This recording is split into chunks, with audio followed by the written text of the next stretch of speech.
आज उन्नाव में एक फैमिली कोर्ट में थे और मैटर ऐसा हुआ, मैं रोक नहीं पाया खुद को वीडियो बनाने से इस टॉपिक पर।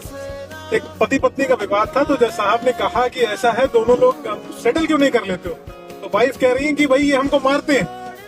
हस्बैंड ने कहा मैं अपने बच्चे की कसम खाता हूँ, मैं नहीं मारता हूँ। तो जज साहब थोड़ा फनी मूड के थे, क्योंकि चीजें संभालना चाहते हैं। मैट्रिमोनियल विवादों में हर प्रिंसिपल जज चाहेगा कि भाई विवाद निपट जाए, चीजें खत्म हो जाए। जज साहब ने उनसे कहा, उनकी वाइफ से, कि ऐसा है तुम भी खाओ कसम बच्चे की, ये मारते हैं। तो कह रही है मैं बच्चे की कसम नहीं खाऊंगी।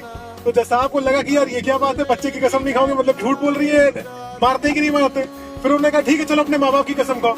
तो लड़की ने कहा मैं अपने माँ बाप की भी कसम नहीं खाऊंगी। उसके जज साहब ने कहा फिर तुम किसकी कसम खाओगी।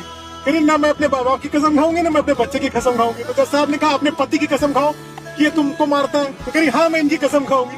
मतलब पूरी कोर्ट हंसने लगी, मतलब कि क्लियर हो गया कि लड़की अपने पति को ही उड़ा देना चाहती है, भैया मारते हैं ये। तो ये इंटेंशन है, मतलब दिस वाज फनी मोमेंट। लेकिन आप समझ सकते हो वो अपने माँ बाप को बहुत प्यार करती है, माँ बाप की कसम नहीं खाएगी। जिसको पैदा किया है बच्चे को उसकी कसम नहीं खाएगी, जिसकी वजह से बच्चा हुआ उसको खा जाएगी। ये कहानी है मैट्रिमोनियल नेचर की विवादों की। असलियत हमारे देश की यही समझ लो, पति हो पीटे पहुंच जाओगे, इसलिए हाथ में रहो। पारिवारिक विवाद जब भी आप लोगों को होगा, इन शॉर्ट मैं यही कहना चाहता हूँ, दोनों पार्टी एमिकेबली बैठ के आपस में सेटलमेंट कर लो, सबसे बड़ी जीत आपकी यही हो जाएगी। मुकदमों में जाने से बेहतर है प्री लिटिगेशन मीडिएशन दाखिल कर दो और चीजों को संभाल लो। मैं बता रहा हूँ, चाहे पति पत्नी हो, चाहे गर्लफ्रेंड बॉयफ्रेंड हो, किसी भी समस्या का हल लड़ाई नहीं है। हाँ आपको कहीं और अट्रैक्शन हो गया, आपको कोई और पसंद आ गया, आपको जाना है तो चले जाओ, इमीडिएटली चले जाओ, लेकिन उस व्यक्ति को बता के जाओ कि भैया फलाने आदमी के ऊपर मैं अट्रैक्ट हो गई या मैं अट्रैक्ट हो गया, फलाने आदमी से मेरा रिश्ता अब मुझे रखना है, आपसे नहीं रखना।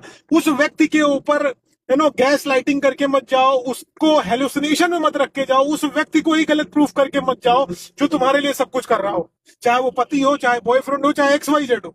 अगर आपको रिश्ता नहीं रखना है तो भाई जाहिर सी बात है, प्री लिटिगेशन मीडिएशन फाइल करो, कंटेस्टेड डाइवोर्स फाइल करो, खत्म करो।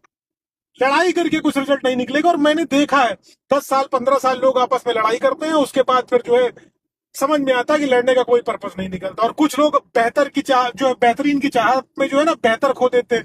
तो उनके लिए भी यही है भैया, बाद में वो कहते हैं ना धोबी का गधा, ना घर का ना घाट का, वही स्थिति उनकी हो जाती है। Thank you so much. जय हिंद, जय भारत।